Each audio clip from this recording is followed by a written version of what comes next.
Hi everyone, I'm James Van Ingen. The time and date of this recording is currently about 6:50 p.m. Central Time, Thursday, September 4th, 2025.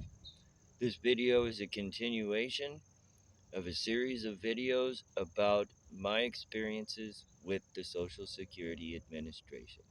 All right, this is another letter I recently received in the mail. I waited several months before getting this letter about seeing the judge again. Okay, and I just want to make a record of this. This is for the record. This is the letter that I got right here, right? Postmarked. If you can take that. All right. Try not to let the wind blow it away. This is a very short video. I'm just going to go briefly over some of these documents. All right. It says we have denied your request for review right here. Okay, and the rules that they applied. If you need to pause the video, go ahead. Take a look at that. All right. And then on the second page, it continues. Go ahead and pause the video if you need to read over this. Some things I would like to note is some evidence that I submitted. It was a little bit too late. They're telling me it was a little bit too late. But if we read on through here, and it explains times and dates and reasoning as to why they made their decision. And if I disagree with the action, what I can do. Okay? Here's a few things it mentions. This is to see the administrative law judge. All right, the administrative law judge. It's telling me I can also, as an option, file a civil action. Okay? And continuing to page 3, thank you for your attention. All right, go ahead if you need to pause the video and read over this.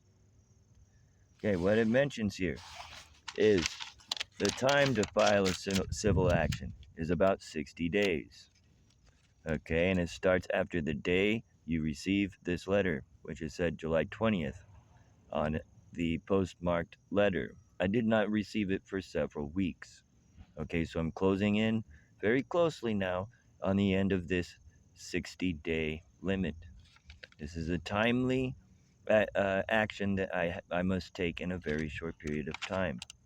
And what else I can do if I cannot file for this court review within 60 days?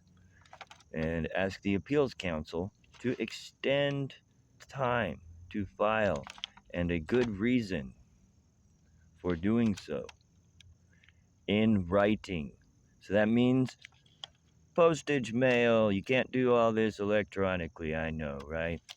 So your mail must request for more time is at the address shown at the top of this notice, which was on the first page, okay?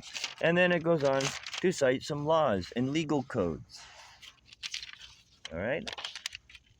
And some contact information provided by the Social Security Administration, as well as an appeals officer that did this letter, okay? And then finally, like I said, this is a short video.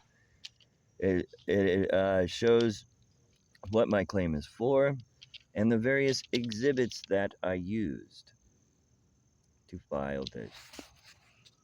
All right, like I said, this is, fairly straightforward instructions. I have a few more options left at the end of this application as I approach getting approved. So thanks for paying attention. Please note some of the difficulties I've experienced along the way that we've shared together. We have a lot to learn from with this. I think a lot of people are going to appreciate knowing what actually the results are versus what is advertised. Get it? All right. That's it for now. Bye.